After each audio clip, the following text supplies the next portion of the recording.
Cost management is perhaps the most comprehensive knowledge area in regard to determining the scope of a project, how it will be funded, and the steps that will be taken to ensure that funds appropriated for the project are managed and used correctly. Essential to every good plan are the thoughts and processes that will enable the plan to proceed. Let's think about everyday activities and how cost factors into those activities play out. Oftentimes, especially around holiday periods, travel and entertainment expenses tend to increase. If not planned properly, you could end up spending more than you anticipate. A more practical approach is to plan a vacation at least a year ahead of schedule. The amount of lead time can be an influential factor. Not only does it give you better chances to reserve your preferred travel dates, but also the cost may be lower. These types of decisions can influence the type of vacation you intend, if any vacation at all. Vacations are just one example where cost factors into planning process and impact deliverables. Cost management drives project deliverables in line with project constraints. For example, if project costs are limited, a project manager may have to scale back on subject matter experts. If the cost of quality is higher than expected, the project manager needs to realign project deliverables to ensure the level of quality delivers against requirements. If a project were to take longer than anticipated, the cost associated with retaining resources may increase and create a variance in the project budget. Cost associated with raw materials can also play a role in determining how the project's product will be developed. This course will provide an in-depth of the processes associated with cost management.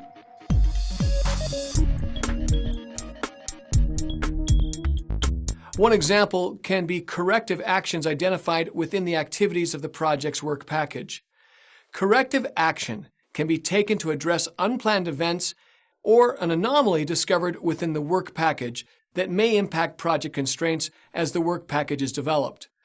Corrective action may incorporate steps to adjust or remediate activities to bring the work package back on track with project deliverables.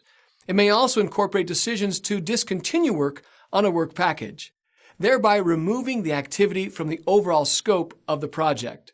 Or the project manager may choose to acquire an alternative product based upon the alternative's ability to meet the overall project requirements and other project constraints. Determine changes to the project schedule. Based upon corrective actions or changes in scope, the control schedule process will be applied to ensure that changes to the project schedule are fully vetted to the Integrate Change Control process with appropriate approvals and updates to project documentation, so that a comprehensive update incorporates change across the project management plan and all respective subsidiary plans.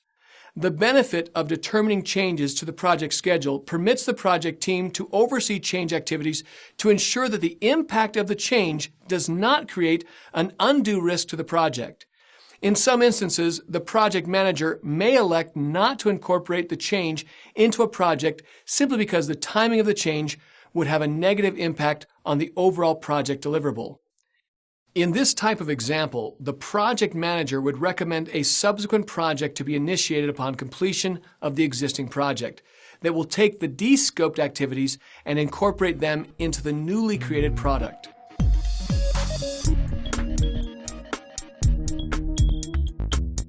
Functional requirements for the product, non-functional requirements such as level of service, security standards, etc., business rules, acceptance criteria for the delivered requirement. The notion of traceability is a key concept to remember.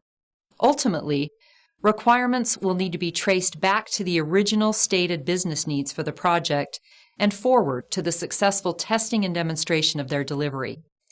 While onerous at times to complete, a deliverable like a requirements traceability matrix can be very effective in tracking requirements and the expectations of stakeholders.